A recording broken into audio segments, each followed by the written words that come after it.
मैं सबसे पहले आपसे ये जानना चाहती हूँ कि आपके अकॉर्डिंगली कोई भी जो नया व्यक्ति वेदांत सीखना चाहता है, उसके लिए सबसे ईज़ी टू अंडरस्टैंड कौन-सी लिस्ट ऑफ वेदांत उपनिषद आपके हिसाब से हो सकते हैं? जितने भी उपनिषद्स हैं या जितने भी वेद हैं, हुँ, उसमें से मैं आपको कहूं कि सिर्फ एक आपको पढ़ना चाहिए, वो है अथर्ववेद। और अथर्ववेद में से भी अगर मैं कहूं कि कौन से ऐसे वर्सेस हैं जिसको आपको बारीकी से स्टडी करना है, दैट इज मांडुक्य उपनिषद। वो सबसे यस, छोटा उपनिषद है, सबसे छोटा। लेकिन सबसे ज्यादा पावरफुल है। क्रक्स ऑफ द मैटर जो है वो उसमें काफ़ी मतलब अंडरस्टैंडिंग है उसपे, राइट, तो है ना? अगर आप वो समझ गए तो बहुत सारे ऐसे भी मंत्र होंगे वेदों के जिनको आप बड़े हुँ, आसानी से रूल्ड आउट कर सकते हो, जिनको आप बड़े आसानी से ये कह सकते हो कि ये जो इंटरप्रेटर है, जिसने भी इसको इंटरप्रेट किया है अपने तरीके से, फिर चाहे हिंदी में किया है, चाहे इंग्लिश में किया है, चाहे किसी भी लैंग्वेज में किया है, बड़े आसानी से देख लोगे कि अच्छा यहाँ पर मिलावट हुई पड़ी है, क्योंकि it hmm, is not hmm. In line with the Mandukya Upanishad. जी, जी, जो मांडुक्य जी। उपनिषद में कहा गया है, अगर उसको आपने बारीकी से समझ लिया है और उसको साउंड ऑफ साइलेंस से अच्छे से रिलेट कर लिया है, एंड साउंड ऑफ साइलेंस को एक्सपीरियंस करके आपने ये भी देख लिया है कि जो बात कही जा रही है वो इसके बारे में है, एंड अगर यही आत्मा है, तो the concept of rebirth is not possible hmm, there, क्योंकि कहीं ट्रू, कोई ट्रू। सेपरेशन है ही नहीं। ये चीजें हमको बारीकी से समझ आने लग जाती हैं जब हम इसको समझ लेते हैं। नहीं तो मतलब आपके कहने का मतलब कि ठीक है, हम लोग वेदांता पढ़ते हैं बट हम इसको एक कॉन्सेप्ट है, ये एक कॉन्सेप्ट है या फिर रियलिटी समझाने की कोशिश की गई है? What do you think according to you? It's not important what I think, what is important is कि ये वेदांता है क्या। Hmm, Vedanta is the hmm, essence of all Vedas. आप कह सकते हो वेद मतलब क्या, knowledge. Hmm, knowledge is not your knowledge और my knowledge, knowledge is not hmm, Indian knowledge और European knowledge for that matter. Knowledge is knowledge. Hmm, जी, knowledge मतलब क्या, वो ज्ञान जो इंसान के लिए बेनिफिशियल है। अब हुँ, ज्ञान दो तरीके का है, एक है जिसको हम साइंस बोलते हैं, जिससे कि हम दुनिया में रह करके कुछ कर सकते हैं, प्रॉस्पर जी, कर सकते हैं, आगे बढ़ हुँ, सकते हैं, इन्वेंशंस कर सकते हैं। वेद मतलब क्या, नॉलेज। जैसे आयुर्वेद, हुँ, ओके, आयुर्वेद का मतलब क्या हुआ कि related to Ayush, Ayush in the sense के हुँ, गुड हेल्थ, हेल्थ से रिलेटेड जो नॉलेज है। ऐसे ही वेदों के अलग अलग एस्पेक्ट्स हैं रिगार्डिंग अलग अलग फील्ड्स। उसमें जो हुँ, सुप्रीम नॉलेज है वेदों में, जो वेदांत जिसको बोलते हैं, दैट इज आत्मज्ञान। ओके, नाउ व्हाट इज आत्मज्ञान, नॉलेज अबाउट द सेल्फ। इससे ऊपर सेल्फ कोई हुँ, नॉलेज नहीं है। तो यहां पर किसी हुँ, का कोई कॉन्सेप्ट नहीं है, this is not a concept, hmm, this is the hmm, reality which was seen as it is and which can be verified by anybody and everybody, no matter who that person is. हजारों साल पहले हुँ, जो लिखा गया है वेदों में या उपनिषद्स में, उसको हम आज भी बड़े आराम से वेरीफाई कर सकते हैं। अगर कोई वेरीफाई करने वाला हो तो उसी को साइंस कहेंगे ना। तो it is the science hmm, of the self. और जो हमारी एक्सटर्नल साइंस है वो कभी भी वहां तक नहीं पहुंच सकती। क्यों? क्योंकि it true, is always observing. So there is always an observed जिसके हुँ, ऊपर सारा ध्यान है। Hmm, hmm, observing through an instrument, observing through the eyes, observing through the senses, या फिर इन सेंसेस को हम और डेवलप कर देते हैं जिसमें हम बोलते हैं कि और इंस्ट्रूमेंट्स हमने ऐड कर दिया, उसके थ्रू हम ऑब्जर्व कर रहे हैं। बट हाँ साइंस जी, is always about the observed phenomena, not the observer for that matter. Hmm, hmm, hmm, तो ये जो वेदांता है, जिसको बोलते हैं हाईएस्ट नॉलेज, जिसको जानने के बाद में और कुछ जानना बाकी नहीं रह जाता है, that is knowledge of the self. Yes, जिसने खुद को जान लिया उसने सब कुछ जान लिया। तो ये कोई पॉइंट ऑफ व्यू नहीं है, ये कोई कॉन्सेप्ट नहीं है, ये रियलिटी है। और जो है सो एज इट इज है। बट इसको समझने के लिए नाउ कम्स द क्वेश्चन कि इसको कैसे समझा जाए। पॉइंट ये नहीं है कि जो मांडुक्य उपनिषद में कहा गया है वो सही है या नहीं है। हुँ, हुँ, पॉइंट ये है कि हम कैसे समझें कि वो जो बात कही गई है हुँ, उसको कैसे समझें, कैसे उसको वेरीफाई करें, या हमको कैसा माइंड चाहिए उस बात को समझने के लिए। क्योंकि जिन ऋषि मुनियों ने वो बात कही है उनकी अंडरस्टैंडिंग एक लेवल पर थी जिसके बेस पर उन्होंने वो बात कही है। तो अब कैसे समझा जाए, उसको समझने का सिर्फ एक तरीका है जो आज के टाइम में ऑलमोस्ट नेक्स्ट टू इम्पॉसिबल है। वो है you hmm, need to hmm, be free from राग एंड द्वेष। That means you need to okay, be free from craving and aversion. कि आपके माइंड में बहुत ही कम थॉट्स हों किसी भी तरह के, तब जो रियलिटी जैसी होगी वैसी आपको दिख जाएगी. But if you are full of cravings and aversions and fears and greed and so-called attachments, this is mine, this is not mine, ये जो मेरा है चला गया तो क्या होगा, ये क्या होगा, वो क्या होगा, डेथ, ये वो. अगर कभी आप बारीकी से अपने माइंड को ऑब्जर्व करेंगे तो आप देख लेंगे कि इसमें कभी ना कभी कोई ना कोई थॉट चलते ही रहते हैं, और उसकी जो जड़ होती है दैट इज राग एंड द्वेष. या तो आपको किसी ना किसी पर्सन से या किसी चीज से नफरत होती है, उससे रिलेटेड थॉट चलते रहते हैं माइंड में, या कोई बहुत ज्यादा पसंद होता है या आप चाहते हो अंदर से, वो थॉट चलते रहते हैं. तो हाँ जी, मतलब खाली नहीं होता कभी, खाली नहीं होता है, कुछ ना कुछ. तो अब कौन एलिजिबल है मांडुक्य उपनिषद को समझने के लिए, that is a big question. हाँ जी, या तो अगर आप अथर्ववेद को स्टडी करेंगे तो वहां पे स्टेप बाय स्टेप बताया गया है कि बेसिकली क्या स्टेप्स हैं जिसके बाद में जाकर के एक पर्सन एलिजिबल होता है उसको स्टडी करने के लिए. अगर शॉर्ट में आपको बताऊं तो वो स्टेप्स ये है कि जब आपको समझ आ चुका है कि इस दुनिया में जो भी करने लायक है वो सब मैंने कर लिया है, कुछ नहीं बचा है करने के लिए, in terms of success, in terms of achievement, in terms of experiences, in terms of anything. जब आपको समझ आ गया है कि अब और कुछ नहीं है, that is more like a repetition, कि एक साइकिल में मैं गोल गोल गोल गोल घूम रहा हूं, कि अब इसके बियॉन्ड और कुछ नहीं है जो इस दुनिया में किया जा सकता है, तो उसको बोलते हैं वैराग्य. कि अब आपको इस दुनिया में कर तो रहे हो अपने जो भी काम है करने वाले, जो भी आपकी ड्यूटीज है उसको परफॉर्म कर रहे हो, बट आपको समझ आ गया है कि उसका अपने आप में कोई मीनिंग नहीं है, अब उसमें आपका एक्चुअल में कोई इंटरेस्ट नहीं है, you are just doing it for the heck of doing it, कि ठीक है करना है तो आई एम डूइंग इट. और जब आपके अंदर से क्वेश्चन उठता है कि is there something more to life, क्या कुछ और भी है या यही सब है कि खाना पीना निकालना फिर मर जाना चले जाना ये वो व्हाटएवर, कुछ और भी है. And when you are so curious and you are free from all those desires and fears and aversions and all those things, तब आप एलिजिबल हो जाते हो ये स्टडी करने के लिए. फिर जब आप बैठ के इसको स्टडी करोगे और साइलेंस में आराम से कई कई घंटों तक बैठ करके आराम से ऑब्जर्व करोगे, क्योंकि कोई थॉट ही नहीं होगा इस दुनिया से रिलेटेड, क्योंकि इस दुनिया में इंटरेस्ट ही नहीं है. आप समझ गए कब नहीं है इंटरेस्ट, जब कर रहे हो कोई काम तो है. फॉर एग्जांपल अपने बच्चों का ध्यान रख रहे हैं तो उस वक्त तो इंटरेस्ट है, पूरे अच्छे से ध्यान रख रहे हैं, बट रख लिया ध्यान, अब वो बच्चे बिजी हैं अपना कोई क्लासेस में या खेल रहे हैं कुछ है, अब आप अकेले हैं, राइट. आपके हस्बैंड अपना अलग बिजी हैं, तो अब क्या करेंगे, अब आप अकेले में बैठे हैं, अब अपने को जान देख रहे हैं कि क्या कहा जा रहा है, अपने से बात कर, सब कुछ जो कहा जा रहा है वो आपके बारे में कहा जा रहा है, आपसे आपके बारे में कहा जा रहा है वहां पर. नाउ यू विल सी कि भाई क्या कहा जा रहा है, किस स्टैंड पॉइंट से कहा जा रहा है. Let me see that, let me verify it कि बात सही है या एक कॉन्सेप्ट है या किसी की इमेजिनेशन है. Let me find it out, क्या कहा जा रहा है. ना अंतः प्रज्ञम, ना बहिष प्रज्ञम, ना उभयतः प्रज्ञम, ना प्रज्ञान घनम, ना प्रज्ञम, ना प्रज्ञम, ये क्या है, व्हाट डज इट मीन. हर चीज को मना कर दिया गया है. शांतम शिवम अद्वैतम चतुर्थम मन्यन्ते, इसका मतलब क्या है, ये क्या है, किस लेवल की बात करी जा रही है. तो फिर तो उसके लिए you have to sit with yourself and उसके लिए you have to be free from everything related to this world. कब फ्री हो सकते हो, जब इंटेलिजेंटली आपने अपने फाइनेंसेस को प्लान कर दिया है, अपनी हेल्थ को एक मॉडरेट लेवल पे ले आए हैं, ना एक्सट्रीम में हेल्थ के लिए आप पागल हैं, ना हेल्थ को बिल्कुल ही नेग्लेक्ट कर रहे हैं, ना पैसे के पीछे बिल्कुल ही पागल हैं, ना पैसे को नेग्लेक्ट कर रहे हैं, क्योंकि अगर पैसे को नेग्लेक्ट कर रहे हैं तो सड़क पे जाकर के हम भीख मांगने लग जाएंगे, राइट. तो फिर तो ध्यान पैसे पे ही आ गया ना. बेसिकली एक भिखारी में जो सड़क के साइड में बैठा हुआ भीख मांग रहा है पैसे के लिए, और एक बिलियनियर में कोई फर्क नहीं है, दोनों ही पैसे के पीछे पागल है, दोनों ही इसके लिए एलिजिबल नहीं है, राइट. इस तरह की नॉलेज के लिए.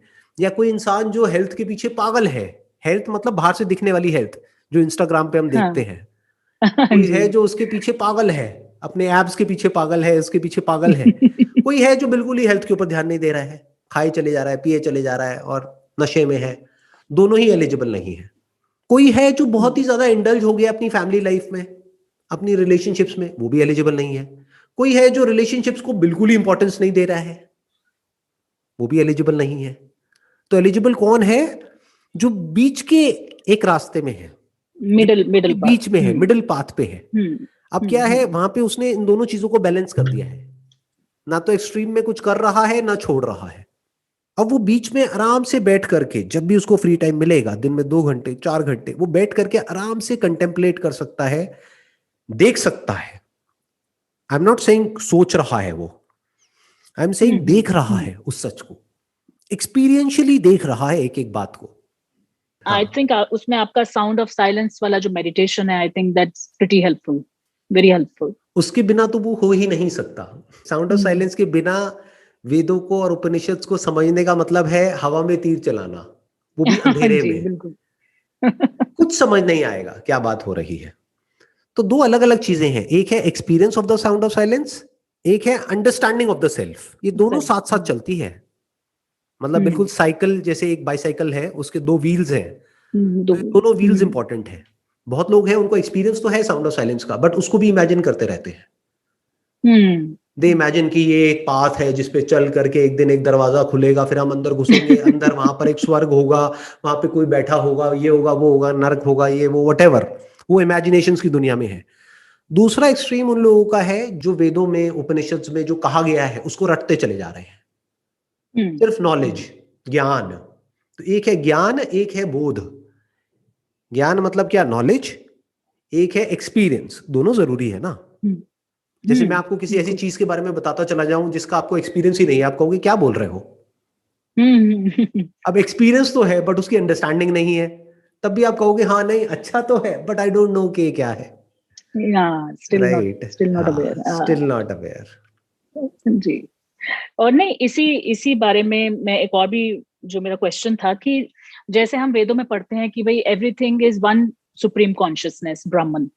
तो अगर हम सब कुछ एक मानते हैं, तो व्हाई इज इट कि हमारे ट्रेडिशन में, हमारे कल्चर में इतने सारे देवी देवताज हमने रखे हुए हैं किसी भी कार्य के लिए?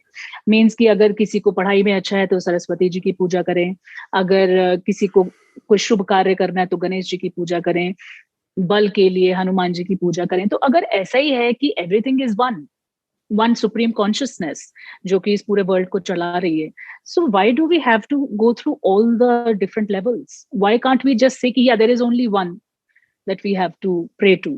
वन का मतलब क्या है? क्योंकि वेदांत में कभी भी ये नहीं कहते वन, ये वर्ड कहीं भी यूज नहीं होता है। वहां पे जो वर्ड यूज होता है दैट इज अद्वैत। मतलब अद्वैत, क्या? हाँ, दो नॉन नहीं ड्यूअल। है, नॉन डुअल। उसका नॉन मतलब क्या ड्यूअल। है? दो नहीं है।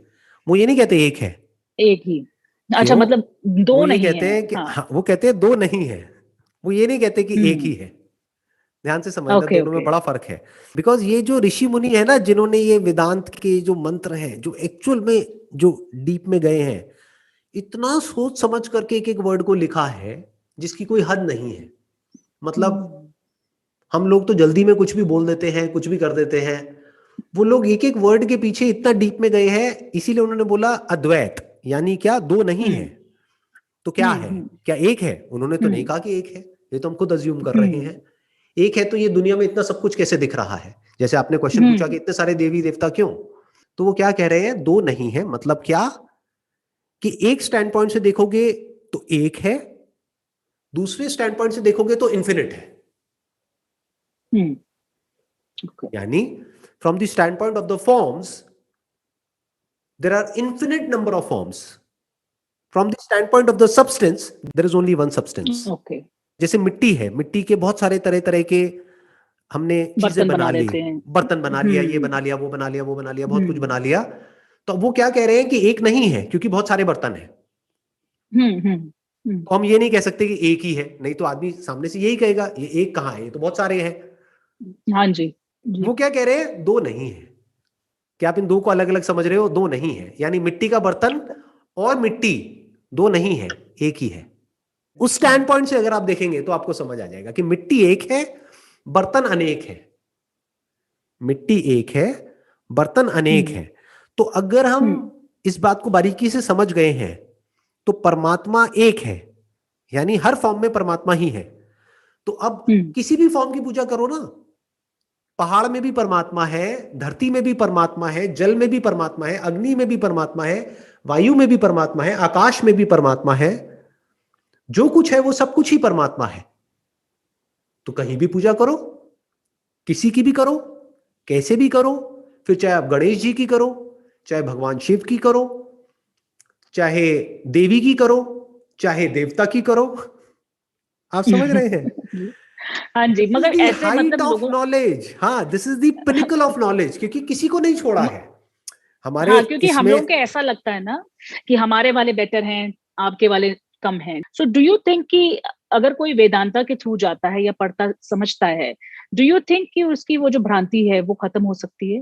डू यू पूरी थिंक तरह that can say be helpful? पूरी तरह से खत्म हो सकती है। और ये भी एक गलतफहमी है, लोग क्या समझते हैं वेदांता को स्टडी करने के बाद में हम बिल्कुल ही नॉन रिलीजियस हो जाएंगे, जबकि हाँ जी, ऐसा नहीं है।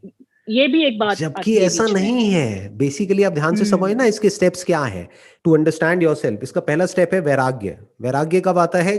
तब नहीं जब आपने कुछ अचीव ही नहीं किया और आपने छोड़ दिया।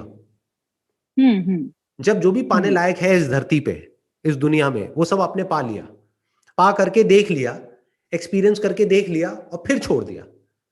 जिसने पाया ही नहीं उसके अंदर तो क्रेविंग है, हाँ जी, वो कैसे बिल्कुल। छोड़ सकता है? वो तो बाहर बाहर से दिखाएगा कि मैंने छोड़ दिया है, अंदर से तो छूटा ही नहीं।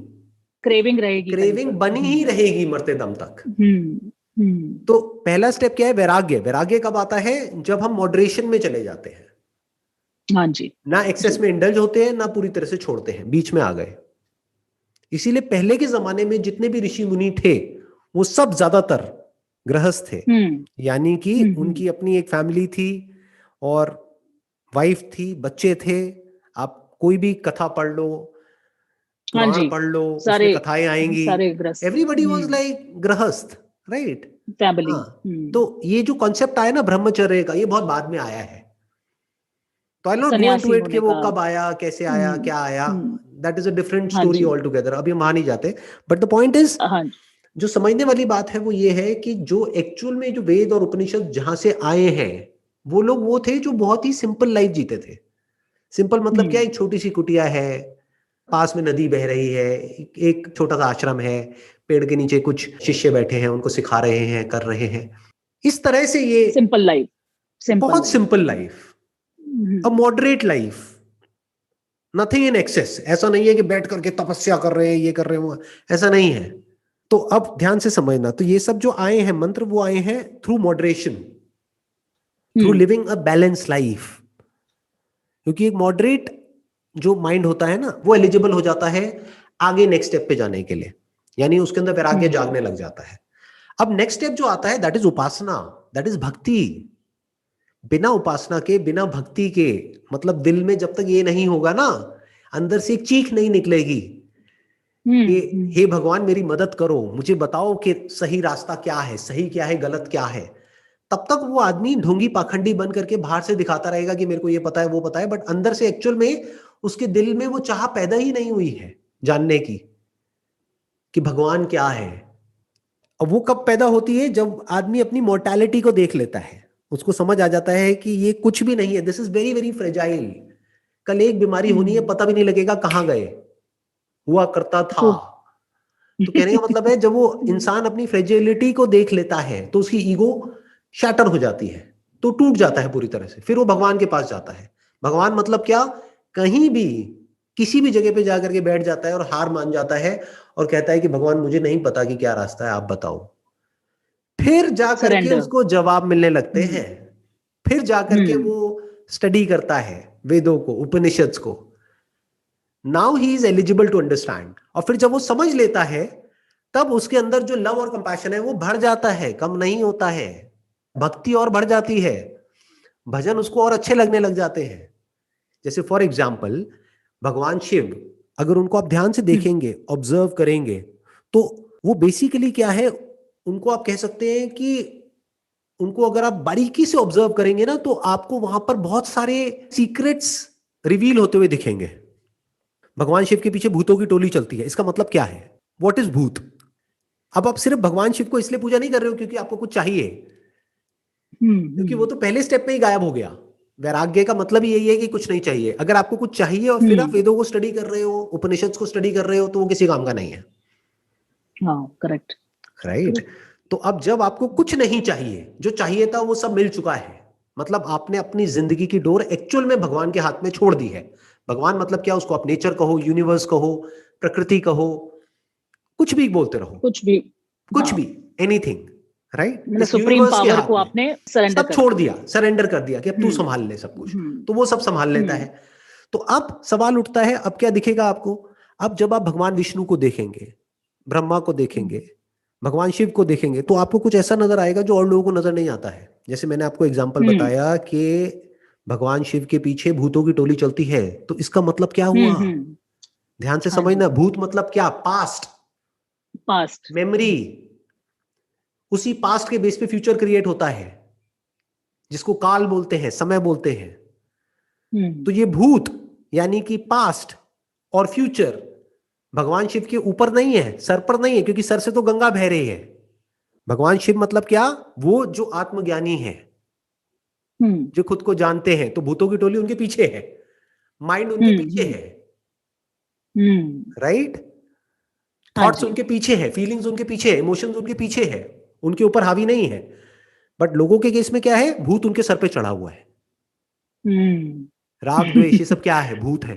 तो उनके ऊपर भूत चढ़ हम्म जाता है। तो लोगों के सर पे भूत चढ़ा हुआ है, बट भगवान शिव के पीछे भूत है। इस पूरी दुनिया को उन्होंने जला दिया है। उससे क्या बनता है? राख। उस राख को बॉडी पे लगा हम्म दिया है। मतलब जो हम्म। एसेंस ऑफ दिस यूनिवर्स है उसको वो जानते हैं। उनके सर से गंगा जी बह रही है, जिसमें जा हम्म। करके आपके सारे पाप धुल जाते हैं। क्या है वो गंगा? ज्ञान। कहाँ है वो गंगा? नहीं, नॉट ज्ञान, the sound of silence. Oh okay. बहुत गहरी बात है ये, बहुत बहुत गहरी ही बात है। मतलब बहुत जो थॉटफुल, हमारे जो वेरी चक्र थॉटफुल। होते हैं ना, उसमें सबसे ऊपर जो हाँ चक्र जी। होता है दैट इज सहस्रार। सहस्रार। तो हाँ वहीं जी। से हम पूरे यूनिवर्स से जुड़ जाते हैं। हम्म तो उनके अंदर से ये गंगा बह रही है। क्योंकि कभी आप बारीकी से बैठ करके साउंड ऑफ साइलेंस को ऑब्जर्व करोगे तो वो हमारे अंदर भी है और बाहर भी है। इस तरह से जब आप देखते रहते हो, उनकी जो तीसरी आंख है, तीसरी आंख मतलब क्या? दो आंखें जो बाहर देखती है, एक तीसरी आंख है जो अंदर हम्म देख लेती है। वो अंदर किसको देख रही हम्म। है? वो साउंड ऑफ साइलेंस को देख रही है। ट्रू। साउंड ऑफ साइलेंस मतलब क्या? ये सब जो पार्टिकल्स आपको दिख रहे हैं, ये एक्चुअल में पार्टिकल्स जैसे दिखते हैं। These are all just vibrations, energy vibrating at different frequencies. तो इन सबकी रियलिटी क्या है? Hmm these are all just waves. और ये हम्म। सब वेव्स किसके ऊपर टिकी हुई है? इन सब का अधिष्ठान क्या है? यानी ये सब वेव्स, यानी जो भी पार्टिकल है, ये पूरा यूनिवर्स है, ये पूरी दुनिया है जो आपको दिखती है, सुनाई देती है, फील हम्म होती है, ये सब किस पे टिकी हुई है? ये सब वेव्स है। ये वेव्स टिकी हुई है साउंड ऑफ साइलेंस के ऊपर। That is the ground for all of this. Hmm. तो इस तरह से जब आप देखते हैं तो वही गंगा जी जो उनके सर से निकली, और वो आपने विष्णु भगवान को देखा होगा कि जब वो बैठे हैं तो चारों तरफ पानी ही पानी है। हाँ जी। हाँ जी। तो हाँ, ये करेक्ट करेक्ट। बहुत गहरी बात है जिसको समझाया जा रहा है, बहुत गहरी। बहुत बहुत बहुत प्यारे तरीके से आपने समझाया, beautiful. It couldn't have been better than this. अब तो जब भी मैं शिव जी की फोटो देखूंगा, I I will have this thing in my mind all the time. Right. Very very nice. या आप तभी मैंने बोला ना, आपका जो जो क्लैरिटी ऑफ थॉट है ना, to to explain things is so beautiful, कि जिसको ना भी समझ में आ रहा हो ना, उसको भी समझ में आ जाएगा। Thank you so much. I hope you got तो ऑल द ये, आंसर्स जो भी आपके क्वेश्चंस हाँ थे। जी, बिल्कुल हो बिल्कुल। गया। ये कुछ ऐसे क्वेश्चंस थे जिनका आंसर मिलना इतना आसान नहीं था, because there is nobody you can actually talk to about all these things. Not many people are interested as you know. जबकि मुझे ऐसा लगता है कि वेदों की स्टडीज बहुत से, मतलब इवन यंगस्टर्स को भी करनी चाहिए। I know it sounds boring, but क्योंकि आजकल ऑडियोज हैं, वीडियोज हैं। तो जैसे आपने जो अष्टवक्र गीता के ऊपर जो वीडियोज बनाए, you made it very interesting, so इस तरह बनाने वाले there are not many people, I would say, because the way you explain is so close to heart, मतलब a person can easily understand। समझ रहे हैं? आपका जो ग्रेट। कनेक्शन है ना, लेवल ऑफ कनेक्शन जो पीपल के साथ है, because I have many people around me who really get inspired by what you tell, चाहे वो कुछ भी हो, चाहे वो मतलब रिलेशन है, चाहे फिर वो काम है, चाहे फिर वो स्पिरिचुअलिटी है, so many things। तो आपका एक बहुत बड़ा वो है, योगदान है, आई वुड से। सो मैं आपको बहुत बहुत थैंक्स बोलना चाहती हूँ। And I think I couldn't have got a better understanding of this thank you topic so much than and it this। Was a pleasure talking to you. Thank you ji. Thank you so much। Most welcome ji. Thanks. Bye.